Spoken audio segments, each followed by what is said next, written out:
মোটামুটি একটা তর্জমা জ্ঞান আমরা জেনেছি। আলহামদুলিল্লাহ কবুল করুক।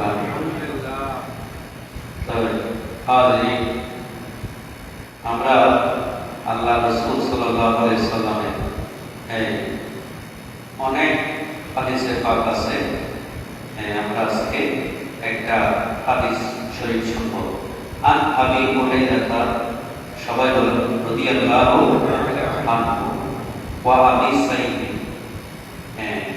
ক্বালা রাসূলুল্লাহ, সবাই বলেন সাল্লাল্লাহু আলাইহি ওয়াসাল্লাম, লা ইয়াকুদু কওমুন ইয়াযকুরুনাল্লাহা ইল্লা হাক্কাতুহুমুল মালাইকাতু ওয়া গাশিয়াতুহুমুর রাহমাতু ওয়া নাযালাত আলাইহিmus সাকিনাতু ওয়া যাকারাহুমুল্লাহু ফী মান ইনদাহু।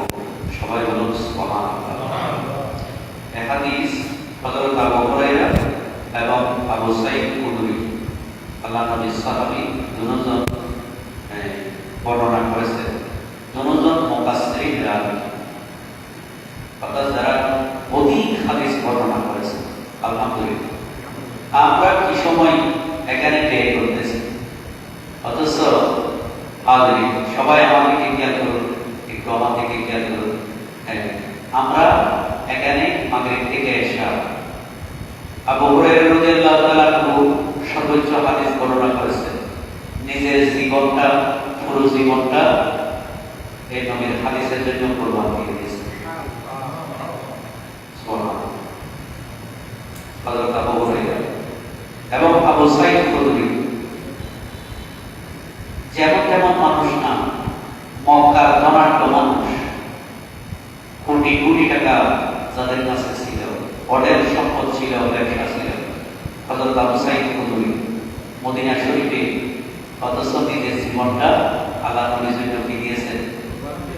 যখন উহুদের ময়দানে আমার নবীকে তীর মারতেছে কাফেররা, তখন আবু সাঈদ খুদরি আমার নবীর সাথে ছিল। কি দরকার ছিল? টাকার অভাব, পয়সার অভাব, মোটের অভাব, পেটার পালের অভাব, খেজুর বাগানের অভাব, তো আমরা কি করছি? আল্লাহ কবুল করুক। তো উনি বলতেছেন, রাসূলুল্লাহ সাল্লাল্লাহু আলাইহি ওয়াসাল্লাম ইরশাদ করেন, মানুষ যখনই সমাবেতভাবে আল্লাহর জিকিরের জন্য বলবে, সুবহানাল্লাহ, কি বলতেছে? ওয়াসাল্লামা লা ইয়াকুদু কওমুন ইয়াযকুরুনাল্লাহ। মানে যখন সমাবেশ, এই যে আমরা আমাদের এটা কি হয়েছে, এখানে সমাবেশ হয়েছে, সম্মিলিত ভাবে ইয়াযকুরুনাল্লাহ, আল্লাহর জিকির করবে, ইল্লা হাফাতহুমুল মালায়েকা। কি বলছে? আল্লাহর ফেরেশতারা তাদেরকে পরিবেষ্টন করে রাখে। সুবহানাল্লাহ বলে। আমরা তো দেখতেছি ফেরেশতাদেরকে, আমরা দেখতেছি, কিন্তু আল্লাহ নবীর হাদিস কি বলতেছে যে আমাদেরকে ফেরেশতারা পরিবেষ্টন করে আছে, ঘিরে আছে। সুবহানাল্লাহ বলে। আমাদেরকে আমরা দেখতেছি না ফেরেশতা, কিন্তু বিশ্বাস করতে হবে, ঠিক কিনা? আমাদের দুনিয়াতে মুনকার কিরামান কাতিবিন আছে, দেখছি আমরা, কিন্তু আমরা কি করি? বিশ্বাস করি।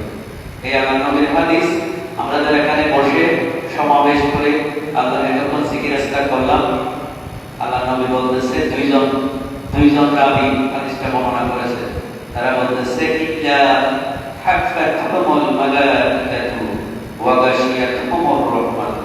ফেরেশতারা পরিবেষ্টন করে রাখে, আল্লাহর রহমত তাদেরকে আচ্ছাদন করে রাখে। সুবহানাল্লাহ।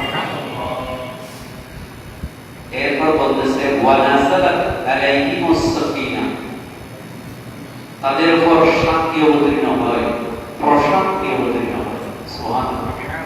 ভালো লাগতেছে না? একটু একটু ভালো লাগতেছে না অন্তরে? আবার এখান থেকে গেলে আবার দেখতে যায় ভালো লাগে, শয়তান আবার ভালো।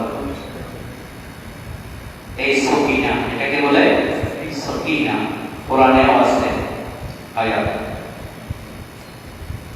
এরপর বলছেন, ওয়া যাকারাহুমুল্লাহু ফী মান ইনদাহু। সর্বোপরি আল্লাহ রাব্বুল আলামিন তার নৈকট্যপ্রাপ্ত ওই সকল লোকের, অর্থাৎ যারা আল্লাহর জিকিরে রত, যারা আলোচনা রত, আল্লাহ তার স্পেশাল ফেরেশতাদেরকে নিয়ে তাদের আলোচনা করতেছে। সুবহানাল্লাহ। আল্লাহ আমাদের এই যে সমাবেশ, আল্লাহ নবী বলতেছে আল্লাহ তার স্পেশাল ফেরেশতাদেরকে নিয়ে তাদের আলোচনা করতেছে। সুবহানাল্লাহ। তাহলে আমরা কোরআন থেকে পড়লাম, হাদিস থেকে আমরা ইনশাআল্লাহ কালামের হাদিস আজকে আমাদের শুনবার সুযোগ হয়েছে। আল্লাহ পাক কবুল করুন।